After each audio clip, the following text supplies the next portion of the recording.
అండి అందరికీ మంచి టేస్టీ పచ్చి పులుసు ఎలా చేయాలో చూపిస్తాను. ముందైతే చింతపండు అయితే నానబెట్టుకొని పక్కన పెట్టేసుకొని ప్యాన్ పెట్టుకొని అందులో ఎండుమిర్చి జీలకర్ర అయితే వేసుకోండి. చక్కగా వీటిని రెండైతే దోరగా ఫ్రై చేసుకోండి. అందులో అయితే కొన్ని ఎల్లుల్లిపాయలు రెమ్మలు అయితే వేసేసుకోండి. మేమైతే 10 మందికి ప్రిపేర్ చేస్తున్నానండి పచ్చి పులుసు.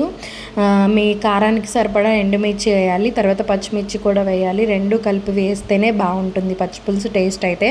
ఇవి చక్కగా ఫ్రై అయిపోయిన తర్వాత మిక్సర్ జార్లో అయితే తీసుకొని రాళ్ళు ఉప్పు వేసుకొని ఒకసారి మిక్సీ పట్టేయండి. అందులోనే కొంచెం బెల్లము, పంచదార కూడా మీ స్వీట్కి తగినంత అయితే వేసుకొని దీన్ని కూడా మిక్సీ పట్టేయండి. ఇలా వచ్చిందండి పేస్ట్. ఇప్పుడు చింతపండు గుజ్జు అంతా తీసుకొని ఒక బౌల్లోకి అయితే రసం అంతా పిండేసేసుకొని ఇవ్వాలండి. అలా పిండేసేసుకొని చింతపండు గుజ్జు మొత్తం తీసుకోవాలి.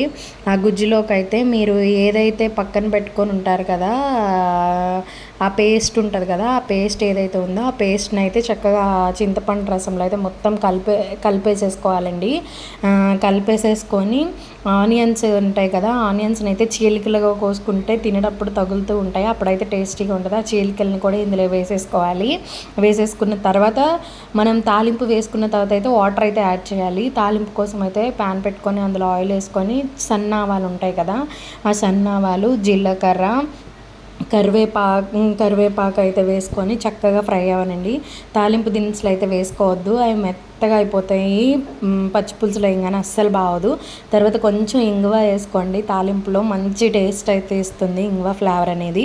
ఇవన్నీ ఫ్రై అయిపోయిన తర్వాత చక్కగా అయితే పచ్చి పులుసులో దీన్ని అయితే కలిపేసుకోండి. మంచి ఫ్లేవర్ అయితే వస్తుంది పచ్చి పులుసుకి. అప్పుడు మీకు సరిపడినంత నీళ్ళు అడ్జస్ట్ చేసుకుంటే అంతే, టేస్టీ పచ్చి పులుసు రెడీ. Please subscribe.